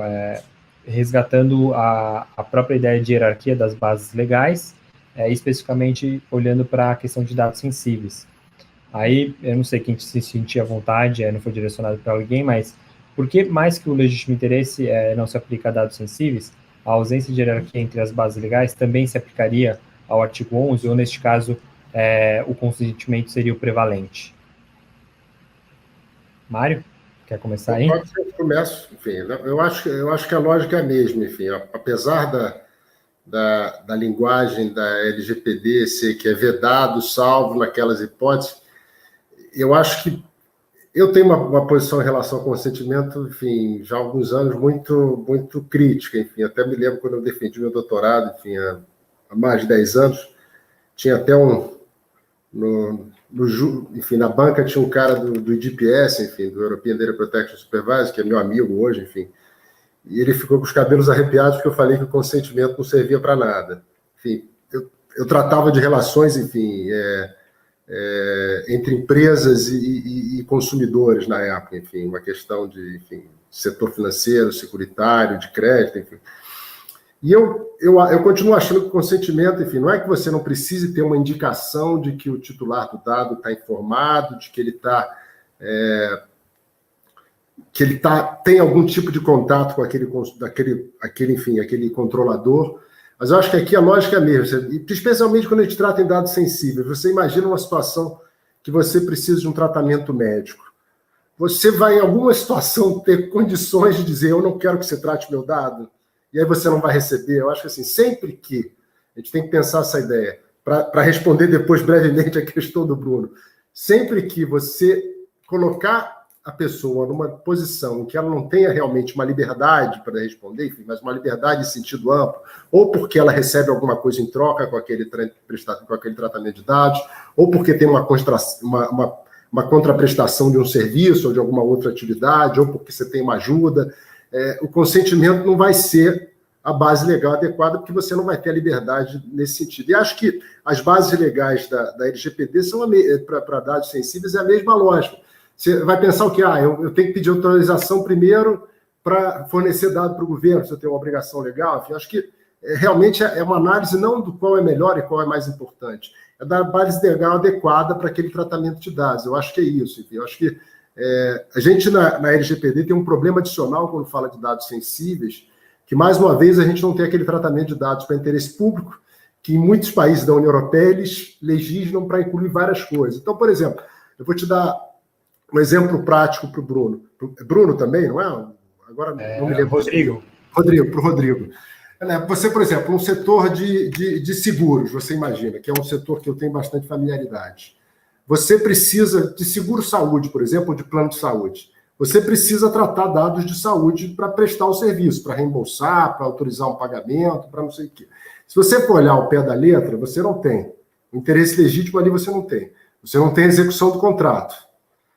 Você vai ter que enquadrar no exercício regular de um direito decorrente de uma hipótese contratual, por exemplo, para tratar um dado sensível, porque o consentimento ali, ou o sujeito consente ou ele não recebe o pré-serviço. Então, o consentimento não serviria. Então, acho sim que não existe essa hierarquia também, quando a gente fala de dados sensíveis, o que existe é a base legal adequada, que eu confesso que em grande parte dos casos não vai ser o consentimento. O consentimento ele não vai suprir uma eventual ausência de finalidade, uma eventual ausência de necessidade, uma eventual ausência de proporcionalidade do tratamento. Enfim, então, o consentimento ele tem que ser avaliado como você avalia, vamos dizer, a aplicação de um legítimo interesse, como você avalia uma execução contratual, vai ter que ser dentro de uma das bases legais adequadas e pode ser qualquer uma daquelas que tiver no artigo 11, enfim, ou no artigo 7º, se não for tratamento de dados sensíveis.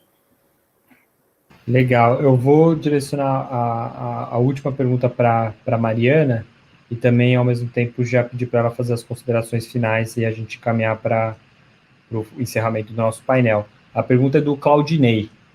Mariana, como seria o tema da legítima expectativa para consumidores que não têm relação comercial prévia com o controlador? Prospects, potenciais clientes. Obrigada, Claudinei.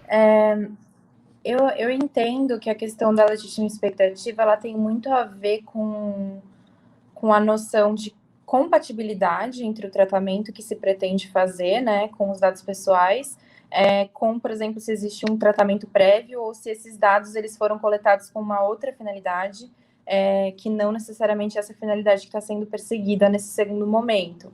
E isso pode, embora seja mais difícil, eu acredito que até pode acontecer em situações em que você não tem um contato direto, né? Ou pelo menos que o titular não tenha aquela situação mais óbvia do titular que comprou um produto e aí, por conta dele ter comprado um determinado produto X, um queijo no supermercado, ele vai receber uma propaganda sobre outro tipo de laticínio da mesma rede, porque tem aquela relação absolutamente direta entre essa expectativa e o tratamento que está sendo feito. Eu acho que é uma relação de, talvez, níveis de expectativa e de compatibilidade entre o tratamento que se busca fazer e a finalidade original pela qual os dados foram coletados. E também, eu acho que nesse caso, eu não conheço, vou ser sincera, assim, como que funciona exatamente. Acho que tem várias formas de você prospectar clientes, né? E, inclusive, existem, de novo, né? Eu falei da questão do nivelamento. Existem níveis maiores em que a pessoa, por exemplo, ela pode ter não preenchido um formulário, que também é uma coisa que dá uma sugestão muito maior de que existe uma legítima expectativa, mas ela de alguma forma interagiu com o controlador, embora ela não tenha uma relação estabelecida, uma transação comercial ou alguma coisa mais concreta. E aí, no caso em que não existe nenhuma relação, né, a gente volta um pouco para a discussão anterior, que eu acho que tem que ser considerado, além da legítima expectativa, também o potencial impacto, né, e o nível de intrusividade daquele tratamento sobre os direitos do titular. E dentro dessa avaliação contextual, que leva em consideração todos esses aspectos, é que vai ser decidido se o legítimo interesse vai conseguir ser realizado ou não. Então, eu não excluiria totalmente a hipótese de um tratamento baseado no legítimo interesse e reservaria ela só para quando tem uma relação prévia, embora quando tem a relação prévia fique muito mais fácil de você avaliar essa legítima expectativa. Legal. Suas considerações finais, Mari? E a gente já encaminha. Um minutinho, porque a gente está com o tempo super justo. Sim, desculpa. Bom, minhas considerações finais, queria de novo agradecer, né, todo mundo que participou, tanto painelistas quanto as pessoas que assistiram o painel. Acho que foi bem interessante. A gente passou por um processo aí de discussão bastante aprofundado por vários meses sobre esse tema, que gerou esse documento que a gente divulgou no chat, que está nas redes sociais do Data Privacy, e a gente espera que isso contribua com o debate e abra mais debates, né, porque mesmo a gente tendo buscado endereçar várias questões, tem outras que estão em aberto, que dependem da interação entre vários atores aí, que envolvem desde a gente, vocês, até autoridades, enfim. Então, acho que é só o começo do debate. Obrigada. Legal. Giovana? Obrigada, Bruno, Mariana, mais uma vez, toda a equipe, pelo convite. Eu acho que o debate de hoje, ele mostrou que ainda existem muitas questões em aberto e muitas incertezas em relação não só ao legítimo interesse, como às outras bases legais. Eu acho que a autoridade agora tem um papel importante em esclarecer muitas dessas questões.